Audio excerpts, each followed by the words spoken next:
बिस्मिल्लाहिर्रहमानिर्रहीम।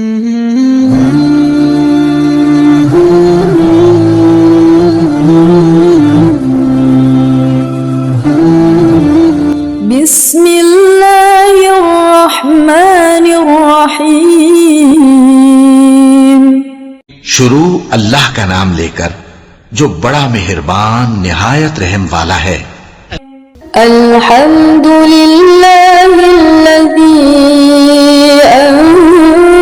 अंज़ल अला अब्दिहिल किताब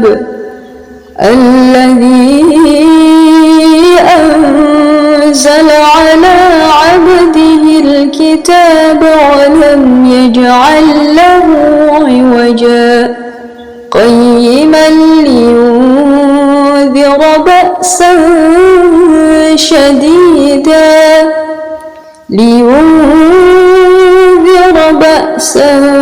شديدا من لدنه ويبشر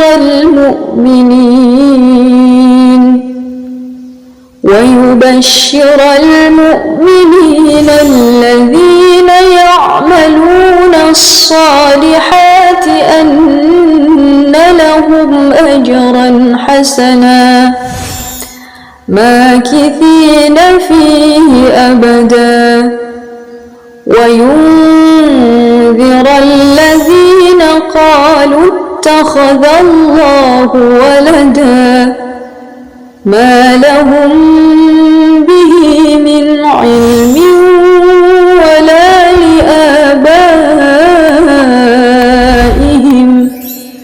كبرت كلمة تخرج من أفواههم إن يقولون إلا كذبا।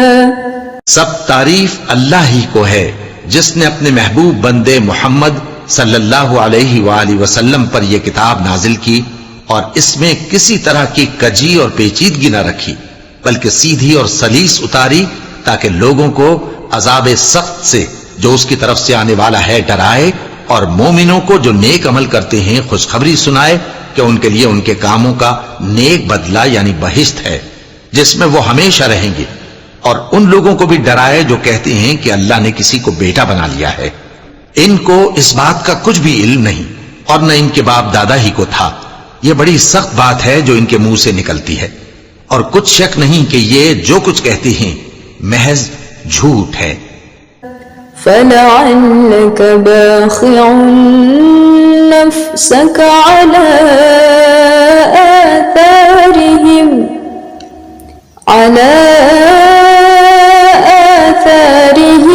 إن لم يؤمنوا بهذا الحديث أسفا إنا جعلنا ما على الأرض زينة لها لنبلوهم أيهم أحسن عملا وإنا لجاعلون ما عليها صعيدا جرزا أم حسبت أن أصحاب الكهف والرقيم كانوا من آياتنا عجبا إذ أوى الفتية إلى الكهف فقالوا ربنا آتنا من لدنك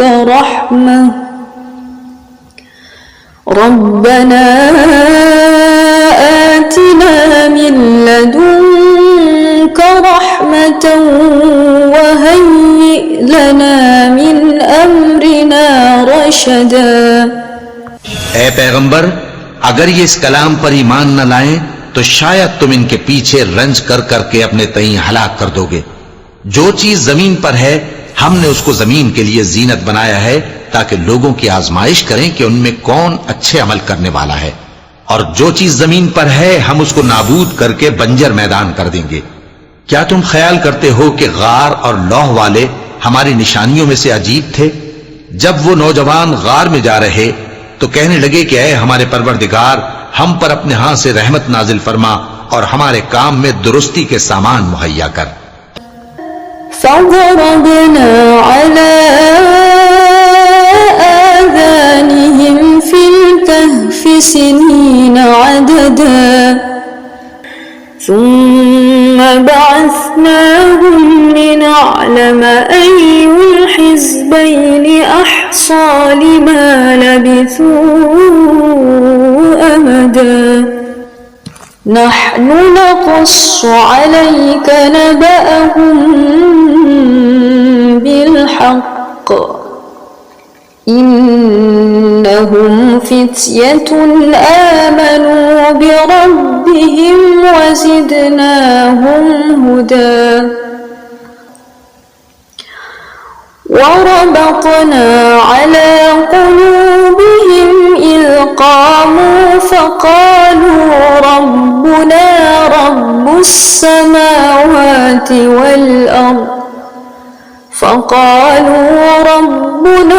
رب السماوات والأرض لن ندعو من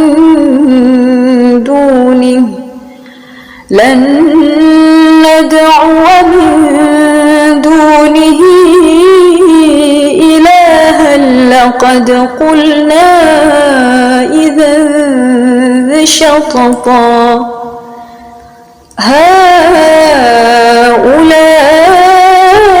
هؤلاء قومنا اتخذوا من دونه آلهة لولا يأتون عليهم بسلطان بين فمن أظلم ممن افترى على الله كذبا। तो हमने गार में कई साल तक उनके कानों पर नींद का पर्दा डाले रखा, यानी उनको सुलाए रखा। फिर उनको जगा उठाया ताकि मालूम करें कि जितनी मुद्दत वो गार में रहे दोनों जमातों में से उसकी मिकदार किसको खूब याद है। हम उनके हालात तुमसे सही सही बयान करते हैं। वो कई नौजवान थे जो अपने परवरदिगार पर ईमान लाए थे और हमने उनको और ज्यादा हिदायत दी थी और उनके दिलों को मरबूत यानी मजबूत कर दिया। जब वो उठ खड़े हुए तो कहने लगे कि हमारा परवरदिगार आसमानों और जमीन का मालिक है, हम उसके सिवा किसी को माबूद समझकर न पुकारेंगे। अगर ऐसा किया तो उस वक्त हमने बेअक्ली की बात की। इन हमारी कौम के लोगों ने उसके सिवा और माबूद बना रखे हैं, भला ये उनके माबूद होने पर कोई खुली दलील क्यों नहीं लाते। तो उससे ज्यादा कौन जालिम है जो अल्लाह पर झूठ बांधे। وَإِذْ اعْتَزَلْتُمُوهُمْ وَمَا يَعْبُدُونَ إِلَّا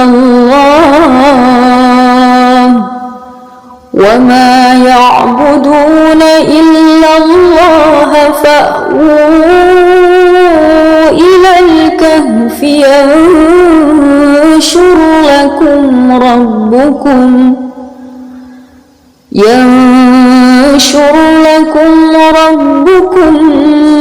من رحمته ويهيئ لكم من أمركم مرفقا وترى الشمس إذا طلعت تزاور عن كهفهم ذات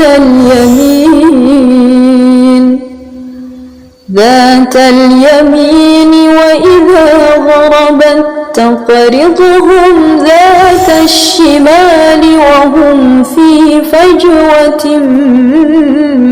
منه ذلك من آيات الله من يهد الله فهو المهتد ومن يضلل فلن تجد له وليا مرشدا।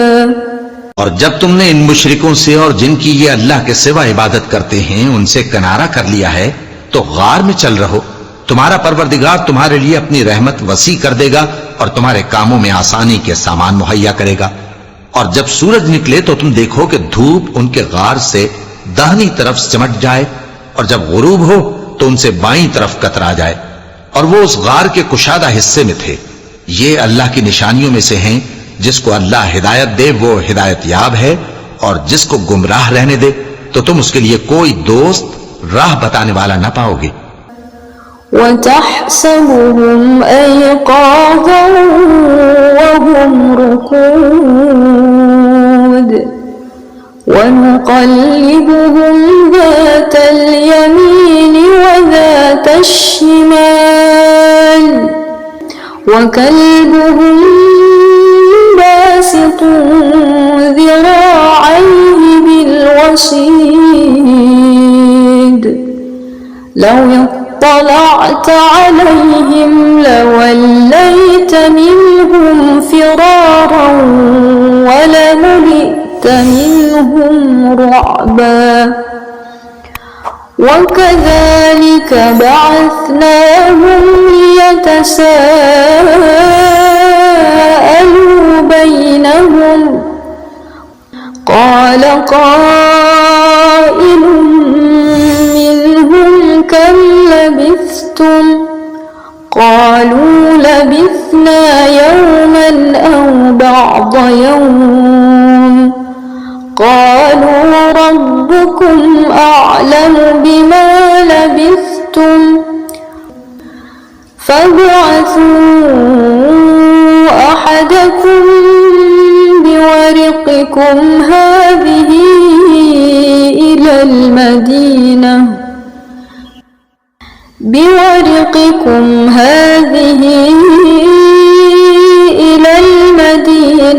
فلينظر أيها أزكى طعاما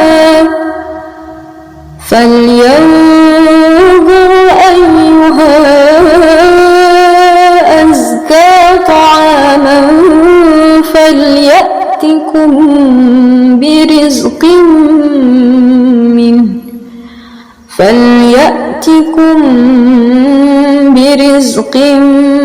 منه وليتلطف ولا يشعرن بكم أحدا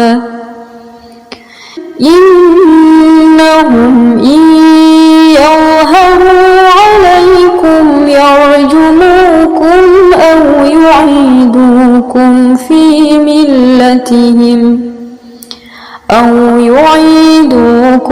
في ملتهم ولن تفلحوا إذا أبدا।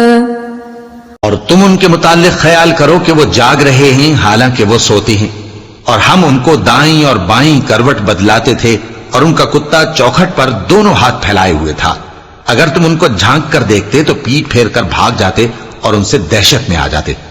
और इसी तरह हमने उनको उठाया ताकि आपस में एक दूसरे से दरियाफ्त करें। एक कहने वाले ने कहा कि तुम यहां कितनी मुद्दत रहे? उन्होंने कहा कि एक दिन या इससे भी कम। उन्होंने कहा कि जितनी मुद्दत तुम रहे हो तुम्हारा परवरदिगार ही उसको खूब जानता है। तो अपने में से किसी को यह रुपया देकर शहर भेजो, वो देखे कि नफीस खाना कौन सा है तो उसमें से खाना ले आए, और एहतियात से आए जाए और तुम्हारा हाल किसी को न बताए। अगर वो तुम पर दस्तरस पा लेंगे तो तुम्हें संसार कर देंगे या फिर अपने मजहब में दाखिल कर लेंगे, और उस वक्त तुम कभी फला नहीं पाओगे। وكذلك أعثرنا عليهم ليعلموا أن وعد الله حق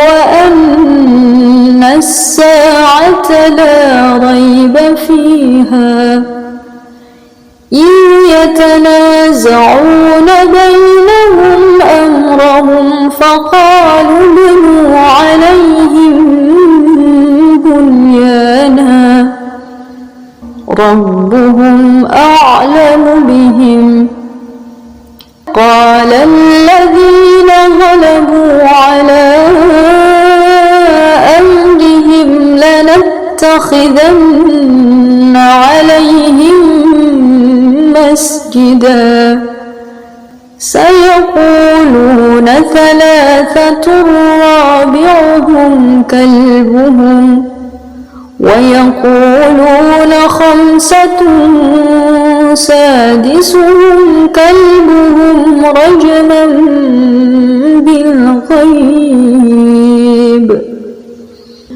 ويقولون سبعة وثامنهم كلبهم قل ربي أعلم بعدتهم ما يعلمهم إلا قليل فلا تمار فيهم إلا مراء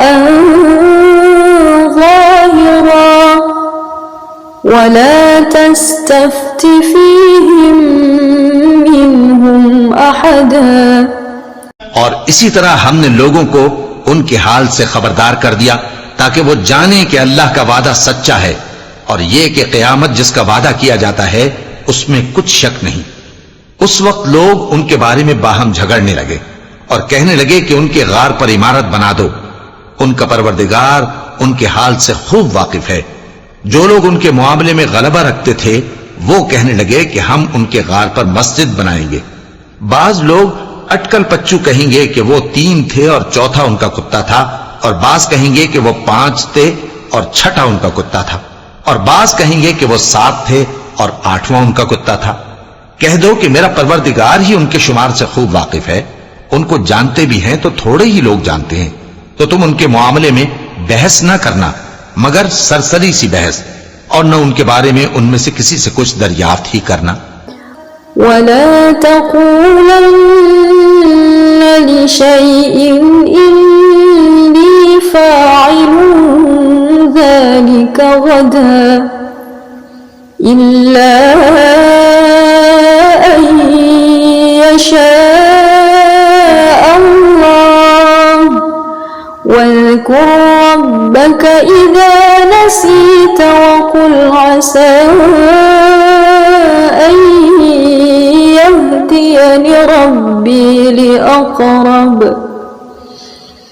वक़ुल असा अन यहदियनि रब्बी लिअक़रब मिन हाज़ा रशदा वलबिथू फी कहफिहिम 300 सिनीन वज़्दादू 9 क़ुलिल्लाहु अअलमु बिमा लबिथू लहू ग़ैबुस समावाति वल अर्ज़ अबसिर बिही व अस्मिअ मा लहुम मिन दूनिही मिन वली वला युश्रिकु फी हुक्मिही अहदा। और किसी काम की निस्बत न कहना कि मैं इसे कल कर दूंगा, मगर इंशाअल्लाह कहकर, यानी अगर अल्लाह चाहे तो कर दूंगा। और जब अल्लाह का नाम लेना भूल जाओ तो याद आने पर ले लो, और कह दो कि उम्मीद है कि मेरा परवरदिगार मुझे इससे भी ज्यादा हिदायत की बातें बताए। और असहाबे कहफ अपने गार में 9 ऊपर 300 साल रहे। कह दो कि जितनी मुद्दत वो रहे उसे अल्लाह ही खूब जानता है। उसी को आसमानों और जमीन की पोशीदा बातें मालूम हैं। वो क्या खूब देखने वाला और क्या खूब सुनने वाला है। उसके सिवा उनका कोई कारसाज नहीं और न वो अपने हुक्म में किसी को शरीक करता है। वत्लु मा ऊहिय इलैक मिन किताबि रब्बिक ला मुबद्दिल लिकलिमातिहि वलन तजिद मिन दूनिही मुल्तहदा वस्बिर नफ्सक मअल्लज़ीन यदऊन रब्बहुम बिलगदाति वल अशी युरीदून वजहह والعشي يريدون وجهه ولا تعد عيناك عنهم تريد زينة الحياة الدنيا ولا تطع من أغفلنا قلبه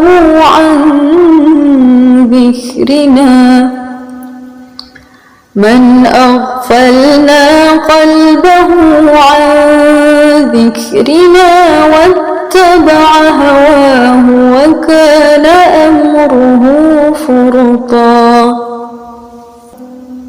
और अपने परवरदिगार की किताब को जो तुम्हारे पास भेजी जाती है पढ़ते रहा करो, उसकी बातों को कोई बदलने वाला नहीं और उसके सिवा तुम कहीं पनाह भी नहीं पाओगे। और जो लोग सुबह शाम अपने परवरदिगार को पुकारते और उसकी खुशनूदी के तालिब हैं, उनके साथ सब्र करते रहो और तुम्हारी निगाहें उनमें से गुजर कर और तरफ न दौड़े कि तुम दुनियावी जिंदगी की रौनकों के खास्तगार हो जाओ।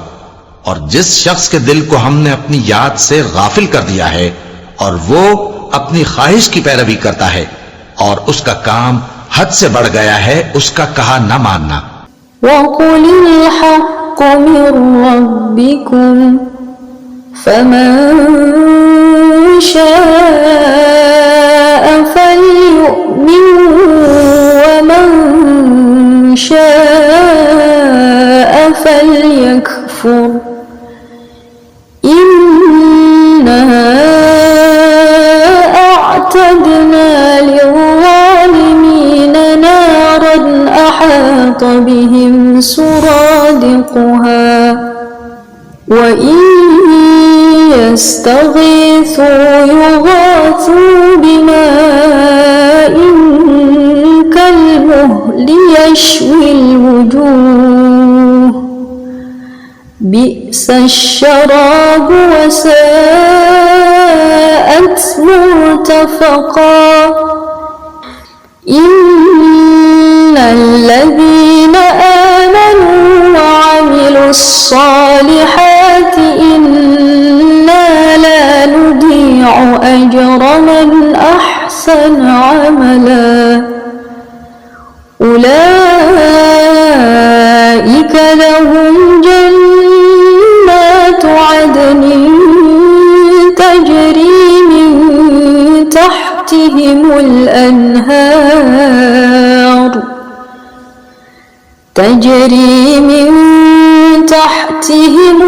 أنهار يحلون فيها من أساور من ذهب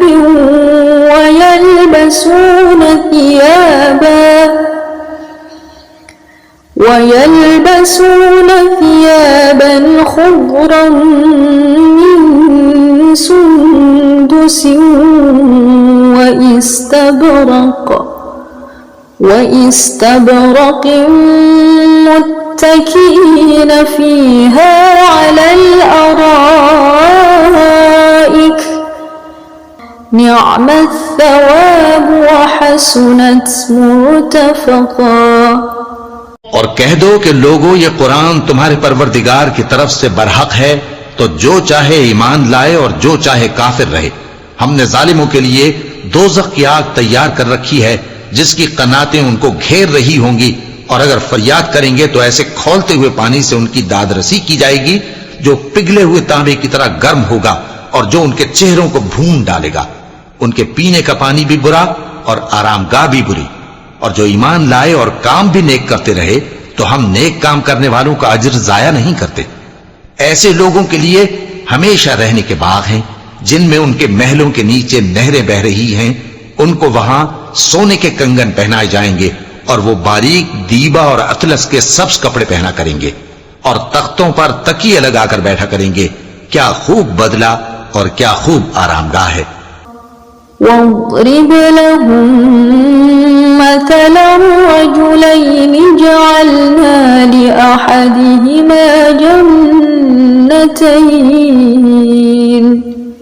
لأحدهما جنتين من أعناب وحففناهما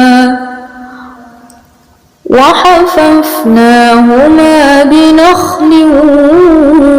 وجعلنا بينهما زرعا كلتا الجنتين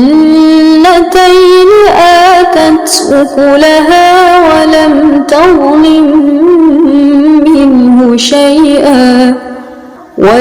تظلم منه شيئا وفجرنا خلالهما نهرا وكان له ثمر فقال لصاحبه وهو يحاوره أنا أكثر منك مالا وأعز نفرا। और इनसे दो शख्सों का हाल बयान करो जिनमें से एक को हमने अंगूर के 2 बाग इनायत किए थे और उनके गिरदा गिर्द खजूरों के दरख्त लगा दिए थे और उनके दरमियान खेती पैदा कर दी थी। दोनों बाग कसरत से फल लाते और उसकी पैदावार में किसी तरह की कमी न होती और दोनों में हमने एक नहर भी जारी कर रखी थी और इस तरह उस शख्स को उनकी पैदावार मिलती रहती थी। तो एक दिन जबकि वो अपने दोस्त से बातें कर रहा था, कहने लगा कि मैं तुमसे मालो दौलत में भी ज्यादा हूं और जथे और जमात के लिहाज से भी ज्यादा इज्जत वाला हूं। वदखल जन्नतहु वहुव ज़ालिमुन लिनफ्सिहि क़ाल मा अज़ुन्नु अन तबीद हाज़िही अबदा वमा अज़ुन्नु अस्साअत क़ाइमतन वलئن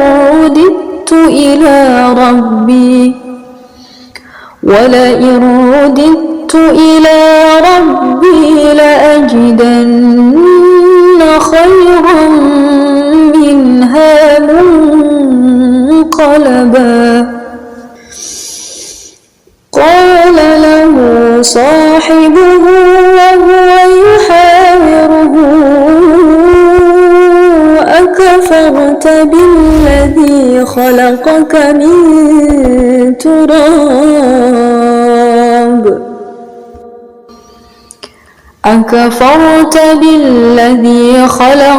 من تراب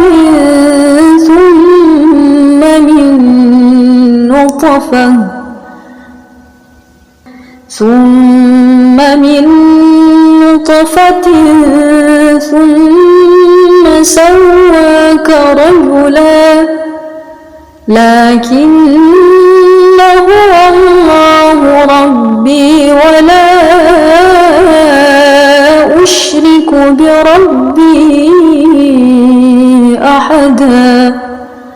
ऐसी शेखियों से अपने हक में जुल्म करता हुआ अपने बाग में दाखिल हुआ, कहने लगा कि मैं नहीं ख्याल करता कि यह बाग कभी तबाह हो और न ख्याल करता हूं कि क़यामत बरपा हो, और अगर मैं अपने परवरदिगार की तरफ लौटाया भी जाऊं तो वहां जरूर इससे अच्छी जगह पाऊंगा। तो उसका दोस्त जो उससे गुफ्तगू कर रहा था कहने लगा कि क्या तुम उस जात से कुफ्र करते हो जिसने तुमको मिट्टी से पैदा किया, फिर नुतफे से, फिर तुम्हें पूरा आदमी बनाया? मगर मैं तो ये कहता हूं कि अल्लाह ही मेरा परवरदिगार है और मैं अपने परवरदिगार के साथ किसी को शरीक नहीं करता। वलौला इज़ दखलत जन्नतक क़ुल्त मा शाअ अल्लाहु ला क़ुव्वत इल्ला बिल्लाह इन तरनी अना अक़ल्ल मिन्क मालन व वलदा فعسى ربي أن يؤتيني خيرا من جنتك ويرسل عليها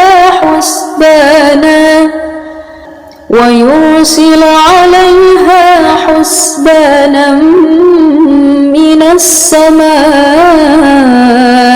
فتصبح صعيدا زلقا أو يصبح ماؤها غورا فلن تستطيع له طلبا وأحيط بثمره فأصبح يقلب كفيه على ما أنفق فيها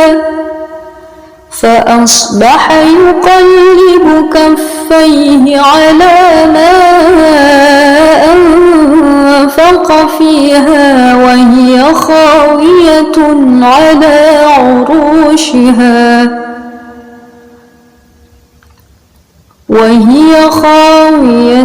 على عروشها ويقول يا ليتني لم أشرك بربي أحدا। और जब तुम अपने बाग में दाखिल हुए तो तुमने माशा अल्लाह ला कुव्वता इल्ला बिल्लाह क्यों ना कहा? अगर तुम मुझे मालो औलाद में अपने से कमतर देखते हो तो अजब नहीं कि मेरा परवरदिगार मुझे तुम्हारे बाग से बेहतर अता फरमाए और तुम्हारे इस बाग पर आसमान से आफत भेज दे तो वो साफ मैदान हो जाए, या इस बाग की नहर का पानी गहराई में उतर जाए तो फिर तुम उसे तलाश न कर सको और उसके मेवों को अजाब ने आ घेरा और वो अपनी छतरियों पर गिर कर रह गया, तो जो माल उसने उस पर खर्च किया था उस पर हसरत से हाथ मलने लगा और कहने लगा कि काश मैं अपने परवरदिगार के साथ किसी को शरीक न बनाता। वलम तकुन लहु फिअतुन यंसुरूनहु मिन दूनिल्लाहि वमा कान मुंतसिरा हुनालिक अलवलायतु लिल्लाहिल हक़ हुवा खैरुन थवाबन وخير عقبا واضرب لهم مثل الحياة الدنيا كماء أنزلناه من السماء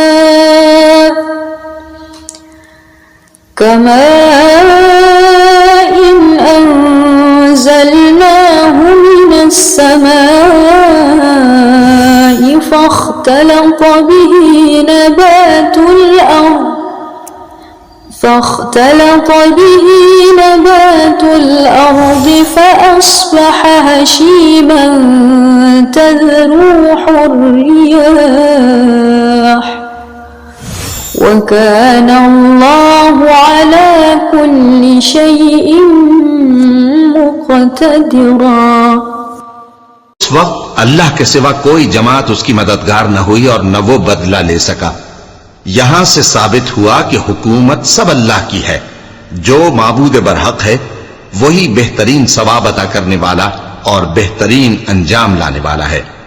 और इनसे दुनिया की जिंदगी की मिसाल भी बयान कर दो कि वो ऐसी है जैसे पानी जिसे हमने आसमान से बरसाया तो उसके साथ जमीन की पैदावार मिलकर निकली, फिर वो चूरा चूरा हो गई कि हवाएं उसे उड़ाती फिरती हैं, और अल्लाह तो हर चीज पर कुदरत रखता है। المال والبنون زينة الحياة الدنيا والباقيات الصالحات خير عند ربك ثوابا وخير أملا ويوم نسير الجبال وترى الأرض بارزة وحشرناهم فلم نغادر منهم أحدا وعرضوا على ربك صفا لقد جئتمونا كما خلقناكم أول مرة بل زعمتم أن لن نجعل لكم موعدا ووضع الكتاب الكتاب فترى المجرمين مشفقين مما فيه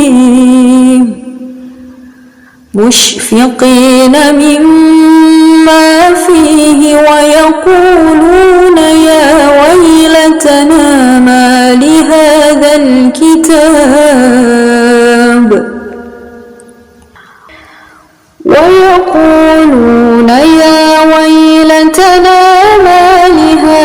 الكتاب لا يغادر صغيرة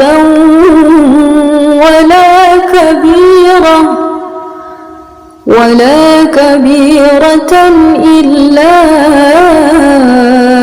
أحصاها ووجدوا ما عملوا حاضرا ولا يظلم ربك أحدا। माल और बेटे तो दुनिया की जिंदगी की रौनक और जीनत हैं, और नेकियां जो बाकी रहने वाली हैं वो सवाब के लिहाज से तुम्हारे परवरदिगार के यहाँ बहुत अच्छी और उम्मीद के लिहाज से बहुत बेहतर हैं। और जिस दिन हम पहाड़ों को चलाएंगे और तुम जमीन को साफ मैदान देखोगे और इन लोगों को हम जमा कर लेंगे तो इनमें से किसी को भी नहीं छोड़ेंगे, और सब तुम्हारे परवरदिगार के सामने सफ बांध कर लाए जाएंगे। तो हम इनसे कहेंगे कि जिस तरह हमने तुमको पहली बार पैदा किया था उसी तरह आज तुम हमारे सामने आए, लेकिन तुमने तो यह ख्याल कर रखा था कि हमने तुम्हारे लिए क़यामत का कोई वक्त मुकर्रर ही नहीं किया, और आमाल की किताब खोल कर रखी जाएगी तो तुम गुनाहगारों को देखोगे कि जो कुछ उसमें लिखा होगा उससे डर रहे होंगे और कहेंगे हाय शामत, ये कैसी किताब है कि न छोटी बात को छोड़ती है न बड़ी को, कोई बात भी नहीं मगर उसे लिख रखा है, और जो जो अमल किए होंगे सबको हाजिर पाएंगे, और तुम्हारा परवरदिगार किसी पर जुल्म नहीं करेगा। وَإِذْ قُلْنَا لِلْمَلَائِكَةِ اسْجُدُوا لِآدَمَ فَسَجَدُوا إِلَّا إِبْلِيسَ كَانَ مِنَ الْجِنِّ فَفَسَقَ عَنْ أَمْرِ رَبِّهِ أفتتخذونه وذريته أولياء من دوني وهم لكم عدو بئس للظالمين بدلا ما أشهدتهم خلق السماوات والأرض ولا خلق أنفسهم وما كنت متخذ المضلين عضدا। और जब हमने फरिश्तों को हुक्म दिया कि आदम को सजदा करो तो सबने सजदा किया मगर इब्लीस ने न किया, वो जिन्नात में से था तो अपने परवरदिगार के हुक्म से बाहर हो गया। क्या तुम उसको और उसकी औलाद को मेरे सिवा दोस्त बनाते हो, हालांकि वो तुम्हारे दुश्मन हैं, और शैतान की दोस्ती जालिमों के लिए अल्लाह की दोस्ती का बुरा बदल है। मैंने उनको न तो आसमानों और जमीन के पैदा करने के वक्त बुलाया था और न खुद उनके पैदा करने के वक्त, और मैं ऐसा न था कि गुमराह करने वालों को मददगार बनाता। وَيَوْمَ يَقُولُ نَادُوا شُرَكَائِيَ الَّذِينَ زَعَمْتُمْ فَدَعَوْهُمْ فَلَمْ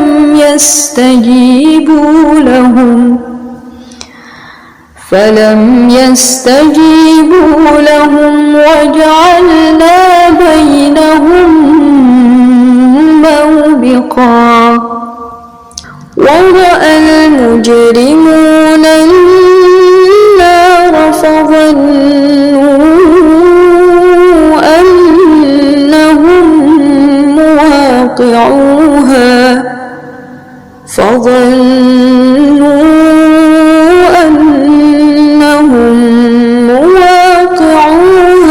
ولم يجدوا عنها مصرفا مسرفا ولقد صرفنا في هذا القرآن للناس من كل مثل وكان الإنسان أكثر شيء جدلا وما منع الناس أن يؤمنوا إذ جاءهم الهدى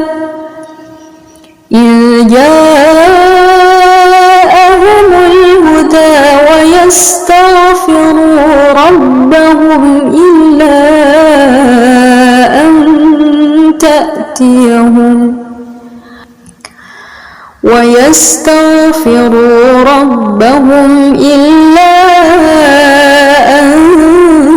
تأتيهم سنة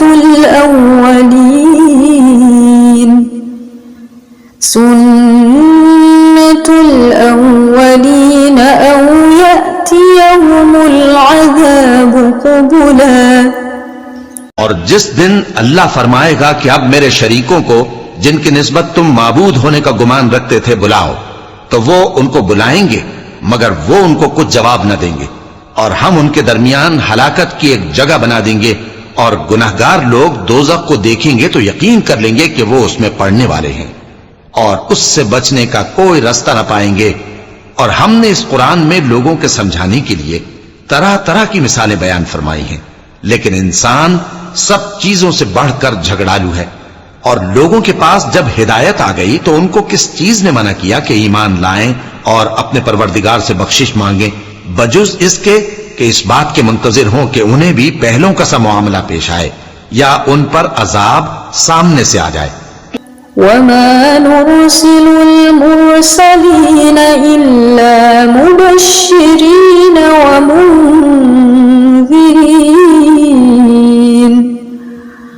वयुजादिलु الذين كفروا بالباطل ليدحضوا به الحق واتخذوا آياتي وما أنذروا هزوا ومن أظلم ممن ذكر بآيات ربه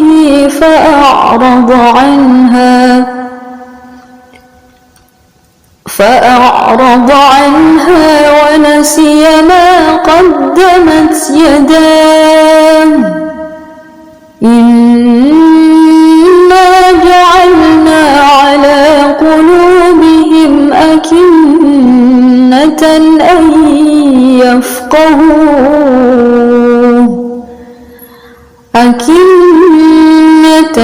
أن يفقهوه وفي آذانهم وقرا وإن تدعهم إلى الهدى فلن يهتدوا إذا أبدا وربك الغفور ذو الرحمة لو يؤاخذهم بما كسبوا لعجل لهم العذاب بل لهم موعد لن يجدوا من دونه موئلا।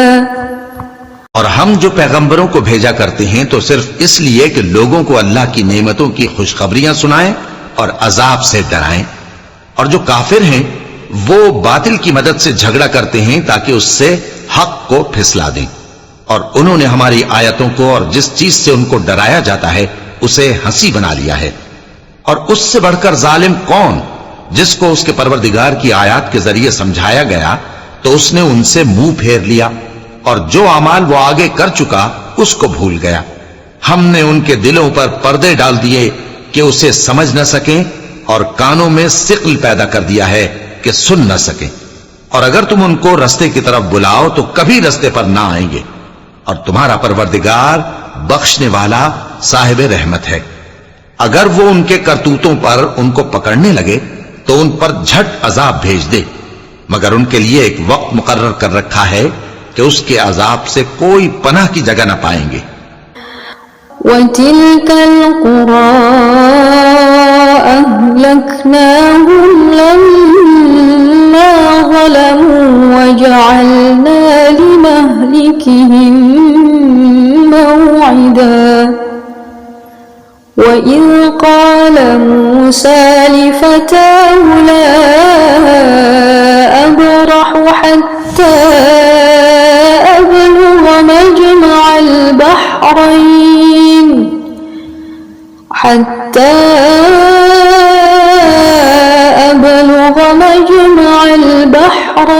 أو أمضي حقبا فلما بلغا مجمع بينهما نسيا حوتهما فاتخذ سبيله في البحر سربا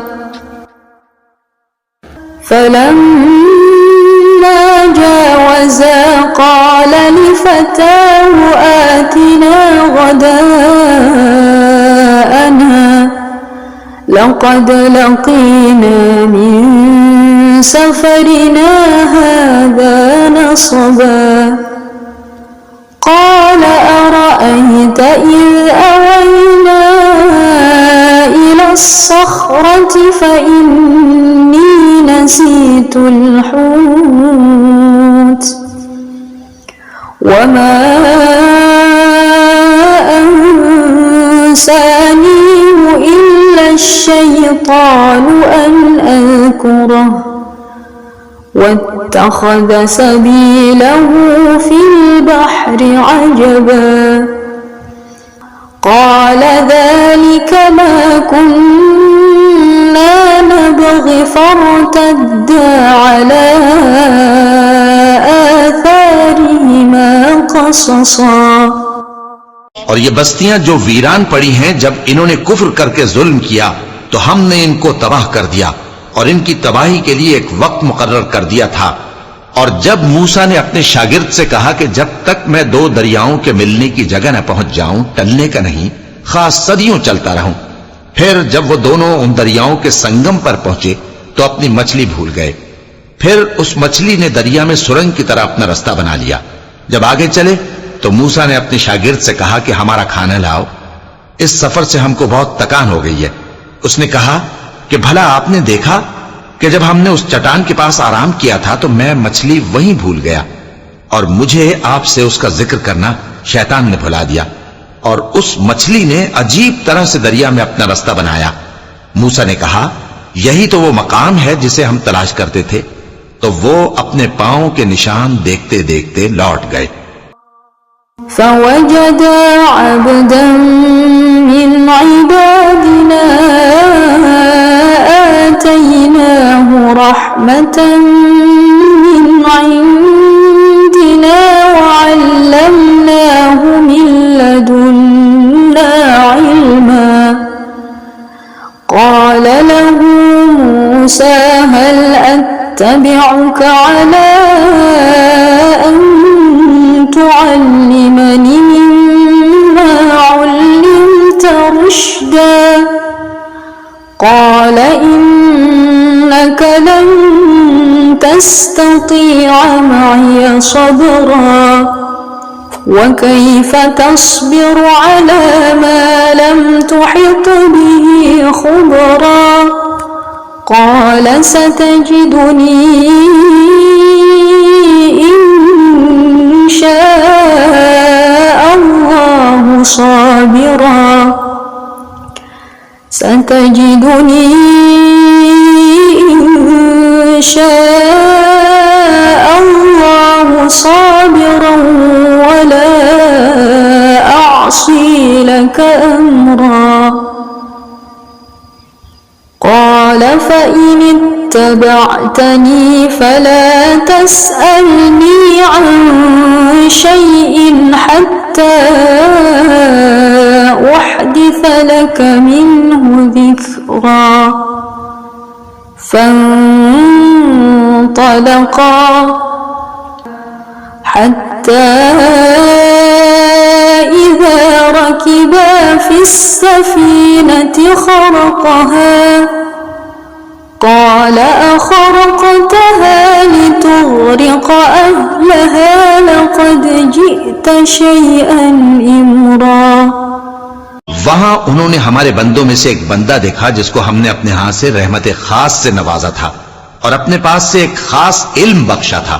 मूसा ने उनसे, जिनका नाम खिज्र था, कहा कि जो इल्म अल्लाह की तरफ से आपको सिखाया गया है, अगर आप उसमें से मुझे कुछ भलाई की बातें सिखाएं तो मैं आपके साथ रहूं। खिज्र ने कहा कि तुम मेरे साथ रहकर सब्र नहीं कर सकोगे और जिस बात की तुम्हें खबर ही नहीं उस पर सब्र कर भी कैसे सकते हो। मूसा ने कहा, अल्लाह ने चाहा तो आप मुझे साबिर पाइएगा और मैं आपके इरशाद के खिलाफ नहीं करूंगा। खिज्र ने कहा, अगर तुम मेरे साथ रहना चाहो तो शर्त यह है मुझसे कोई बात ना पूछना जब तक मैं खुद उसका जिक्र तुमसे ना करूं। तो दोनों चल पड़े, यहां तक कि जब कश्ती में सवार हुए तो खिज्र ने कश्ती को फाड़ डाला। मूसा ने कहा, क्या आपने इसको इसलिए फाड़ा है कि सवारों को गर्क कर दी? ये तो आपने बड़ी अजीब बात की। قال ألم أقل إنك لن تستطيع معي صبرا قال لا تؤاخذني بما نسيت ولا ترهقني من أمري عسرا فانطلقا حتى إذا لقيا غلاما فقتله قال أقتلت نفسا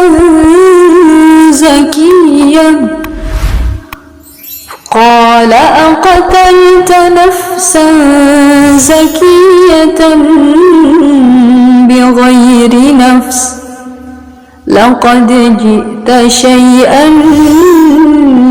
نكرا قال ألم أقل لك إنك لن تستطيع معي صبرا قال إن سألتك عن شيء بعدها فلا تصاحبني قد بلغت من لدني عذرا। खिज्र ने कहा, क्या मैंने नहीं कहा था कि तुम मेरे साथ सब्र न कर सकोगे? मूसा ने कहा कि जो भूल मुझसे हुई उस पर मुआवजा न कीजिए और मेरे मामले में मुझ पर मुश्किल न डालिए।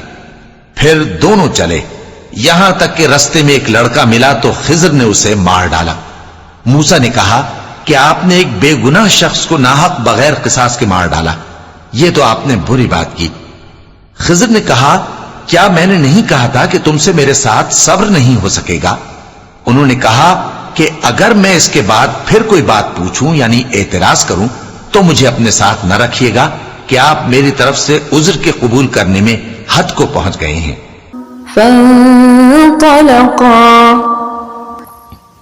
حتى إذا أتيا أهل قرية استطعما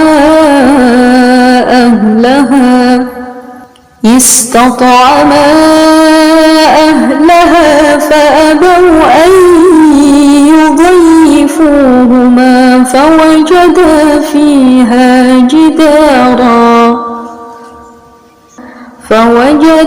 فيها جدارا يريد أن ينقض فأقامه قال لو شئت لاتخذت عليه أجرا قال هذا فراق بيني وبينك سأنبئك بتأويل ما لم تستطع عليه صبرا أما السفينة فكانت لمساكين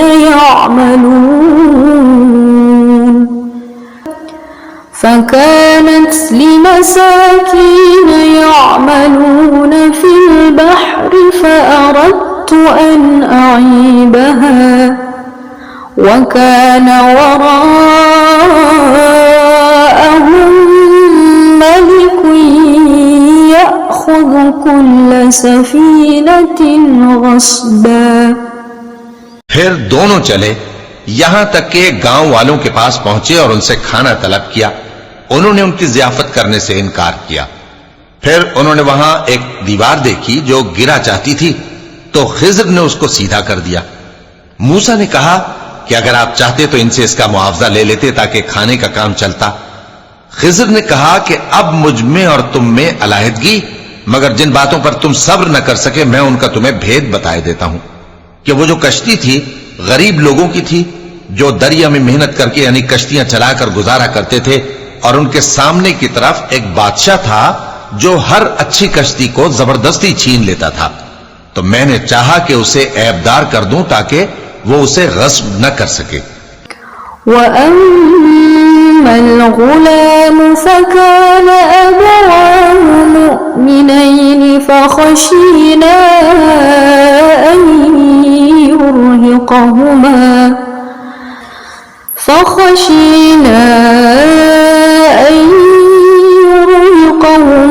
तुग़याना वकुफ्रा فأردنا أن يبدلهما ربهما خيرا منه زكاة وأقرب رحما. وأما الجدار فكان لغلامين يتيمين في المدينة وكان تحته كنز لهما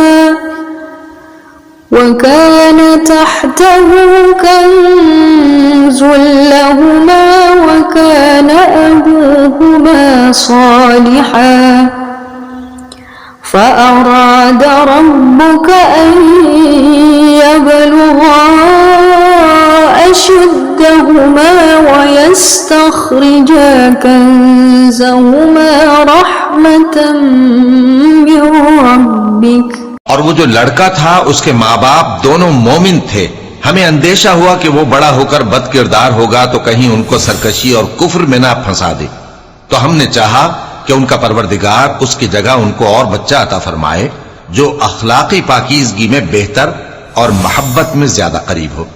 और वो जो दीवार थी सो 2 यतीम लड़कों की थी जो शहर में रहते थे, और उसके नीचे उनका खजाना दफन था, और उनका बाप एक नेक आदमी था। तो तुम्हारे परवरदिगार ने चाहा कि वो अपनी जवानी को पहुंच जाएं और फिर अपना खजाना निकालें।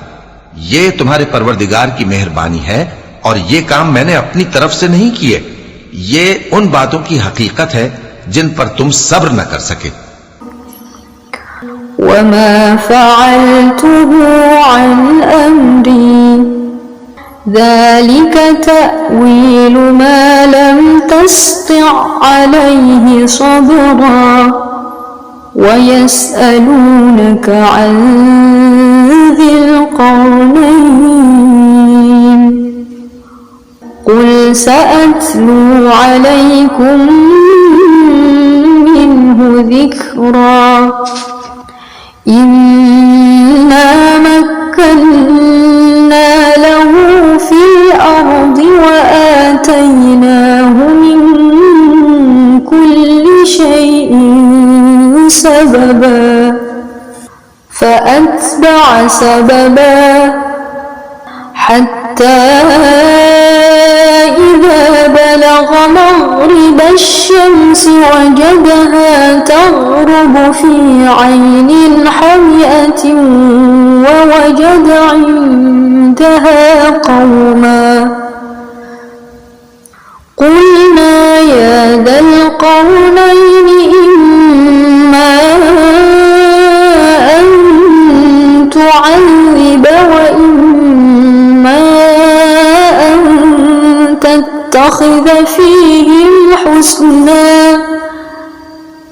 قال أما من ظلم فسوف نعذبه ثم يرد إلى ربه فيعذبه عذابا نكرا وأما من آمن وعمل صالحا فله جزاء الحسنى وسنقول له من أمرنا يسرا।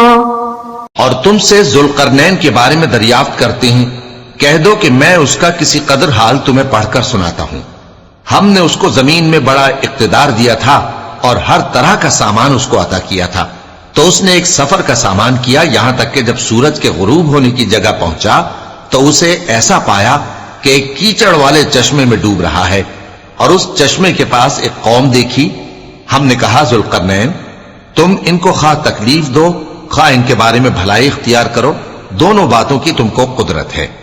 जुल्करनैन ने कहा कि जो कुफ्र व बदकिरदारी से जुल्म करेगा उसे हम सजा देंगे, फिर वो अपने परवरदिगार की तरफ लौटाया जाएगा तो वो भी उसे बड़ा अजाब देगा, और जो ईमान लाएगा और अमल नेक करेगा उसके लिए बहुत अच्छा बदला है, और हम अपने मुआमले में उससे नर्म बात कहेंगे। ثم أتبع سببا حتى إذا بلغ مطلع الشمس وجدها تطلع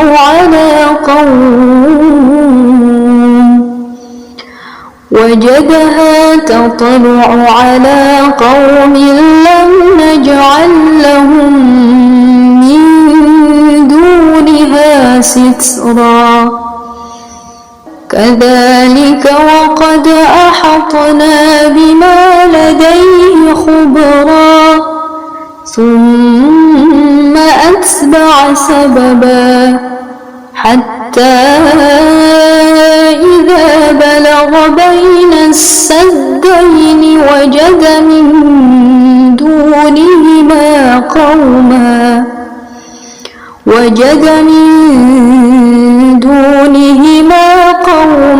لا يكادون يفقهون قولا। फिर उसने एक और सामान्य सफर किया, यहां तक कि सूरज के तुलू होने के मकाम पर पहुंचा तो देखा कि वो ऐसे लोगों पर तुलू होता है जिनके लिए हमने धूप से बचाव की कोई ओट नहीं बनाई थी। हकीकत यूं ही थी और जो कुछ उसके पास था हमको सबकी खबर थी।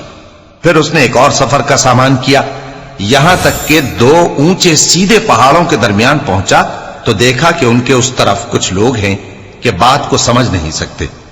قالوا يا ذا القرنين إن يأجوج ومأجوج مفسدون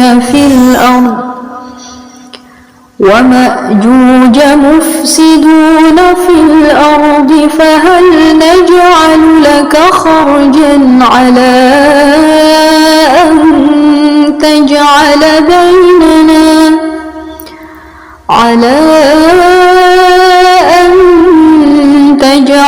بيننا وبينهم سدا قال ما مكني فيه ربي خير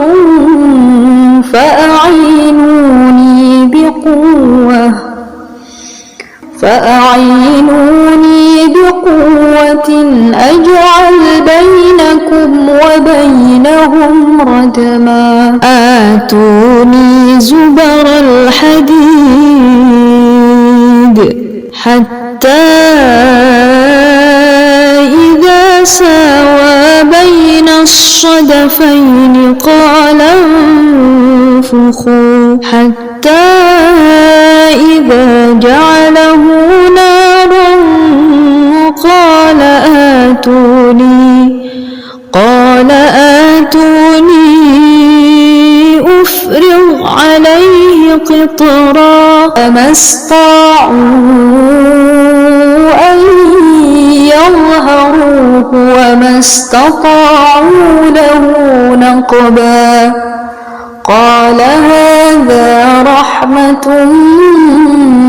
من ربي فإذا جاء وعد ربي جعله دكا فإذا جاء وعد ربي جعله دكا وكان وعد ربي حقا। उन लोगों ने कहा कि ऐ जुल्करनैन, याजूज और माजूज इस इलाके में फसाद करते रहते हैं, भला हम आपके लिए खर्च का इंतजाम कर दें कि आप हमारे और उनके दरमियान एक दीवार खींच दें।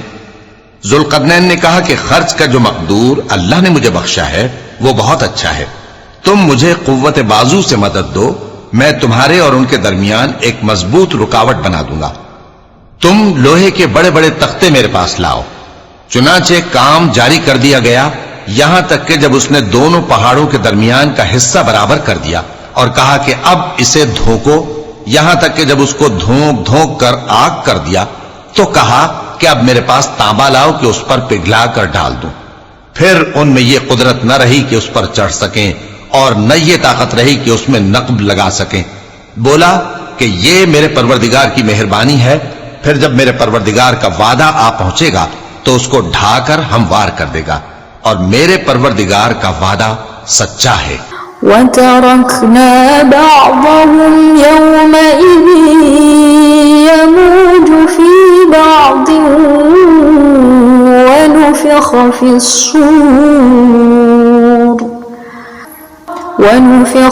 الصور فجمعناهم جمعا وعرضنا جهنم يومئذ للكافرين عرضا الذين كانت أعينهم في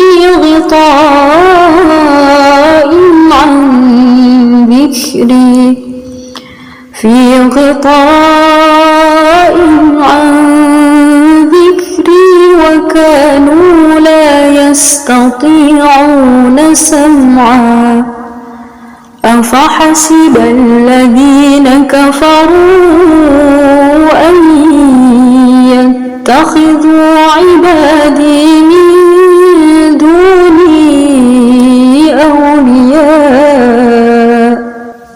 إنا أعتدنا جهنم للكافرين نزلا قل هل ننبئكم بالأخسرين أعمالا।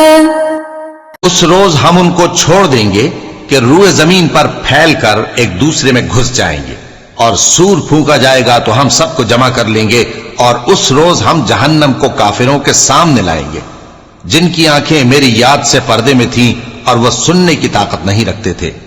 अब क्या काफिर ये ख्याल करते हैं कि वो मेरे बंदों को मेरे सिवा अपना कारसाज बनाएंगे तो मैं खफा नहीं होऊंगा? हमने ऐसे काफिरों के लिए जहन्नम की मेहमानी तैयार कर रखी है। कह दो कि हम तुम्हें ऐसे लोग बताएं जो अमाल के लिहाज से बड़े नुकसान में हैं। الذين ضل سعيهم في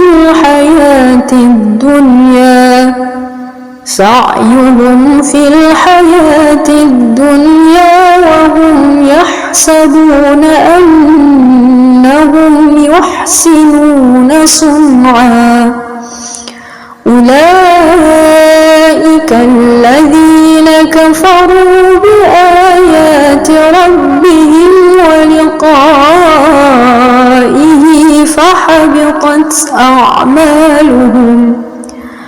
فحبطت أعمالهم فلا نقيم لهم يوم القيامة وزنا ذلك جزاؤهم جهنم بما كفروا واتخذوا آياتي ورسلي هزوا إن الذين آمنوا وعملوا الصالحات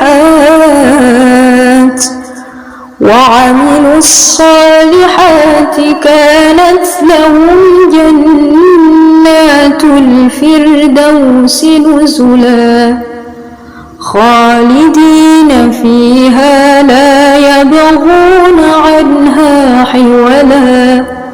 ये वो लोग हैं जिनकी दौड़ धूप दुनिया की जिंदगी में बर्बाद हो गई और वो ये समझे हुए हैं कि वो अच्छे काम कर रहे हैं। ये वो लोग हैं जिन्होंने अपने परवरदिगार की आयतों को न माना और उसके सामने जाने से इनकार किया, तो उनके आमाल जाया हो गए। सो हम क़यामत के दिन उनके लिए कुछ भी वजन कायम नहीं करेंगे। ये उनकी सजा है, यानी जहन्नम, इसलिए कि उन्होंने कुफ्र किया और हमारी आयतों और हमारे पैगंबरों की हंसी उड़ाई। जो लोग ईमान लाए और अमल नेक किए, उनके लिए बहिश्त के बाग बतौर मेहमानी होंगे, हमेशा उनमें रहेंगे और वहां से मकान बदलना न चाहेंगे। قل لو كان البحر مدادا لكلمات ربي لنفد البحر قبل أن تنفد كلمات ربي لنفد البحر قبل أن تنفد كلمات ربي ولو جئنا بمثله مددا قل إنما أنا بشر مثلكم يوحى إلي أنما إلهكم إله واحد فمن كان يرجو لقاء ربه فليعمل عملا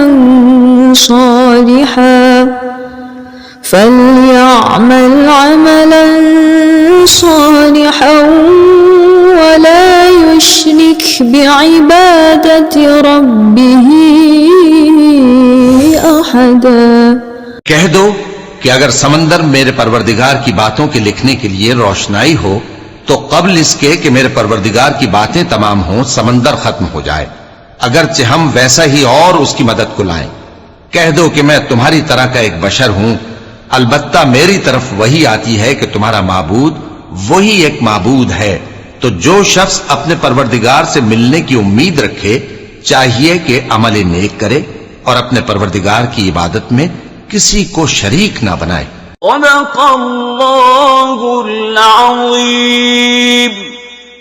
प्यारे नाजरीन, मेरे इस चैनल को सब्सक्राइब, शेयर और लाइक करें और घंटी के आइकन को भी हल्का सा क्लिक कीजिए ताकि आपको कुरान की खूबसूरत वीडियोस सबसे पहले मिल सके। आपका बहुत शुक्रिया।